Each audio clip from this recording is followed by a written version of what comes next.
अस्सलाम वालेकुम। कैसे हैं आप लोग सब? उम्मीद करती हूँ सब खैरियत से होंगे।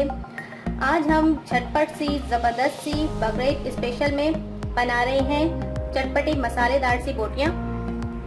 क्योंकि बकरीद में इतना टाइम नहीं होता है, बहुत सारी चीज़ें बन रही होती हैं, तो ये सबसे इजी रेसिपी है जो आप इसको फ़ौरन बना लेंगे और आसानी से बन भी जाएगी और बहुत मज़ेदार बनेगी। तो चलिए इसको बनाना शुरू करते हैं।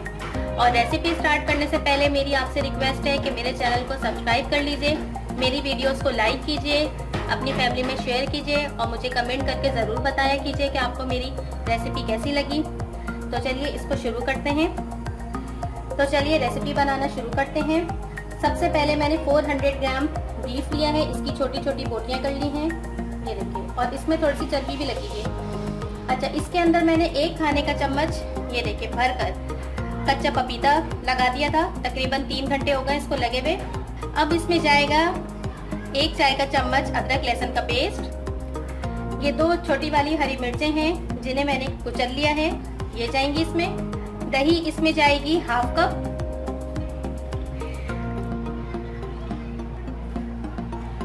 और ये ब्राउन प्याज है, 1 बड़ी प्याज थी जिसे मैंने ब्राउन करके क्रश कर लिया है, ये इसमें चली गई। अच्छा, ये सब चीज़ें जो चली गई हैं इसे मैं अच्छे तरीके से मिक्स करूंगी, फिर हम इसमें अपने दूसरे मसाले ऐड करेंगे। अच्छा, अब इसमें जाएंगे ये सूखे मसाले जो कुछ इस तरह से हैं।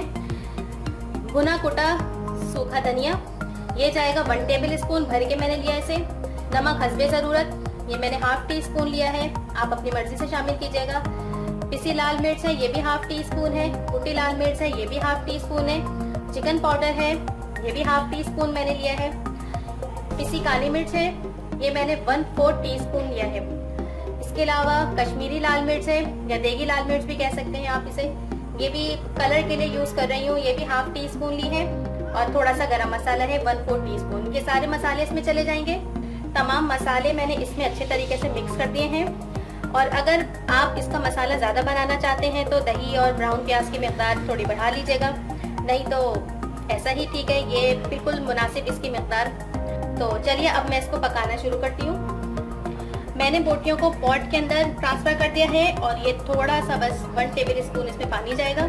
पानी मैं इसलिए शामिल नहीं कर रही क्योंकि तकरीबन 3-3.5 घंटे हो गए हैं इसको पपीता लगे हुए, तो गोश्त हमारा काफ़ी टेंडर हो चुका होगा, इसलिए मेरे ख्याल में तो पानी की ज़रूरत नहीं है क्योंकि दही का अपना भी पानी निकलेगा। अच्छा, अब मैं इसमें ऑयल शामिल करती हूँ।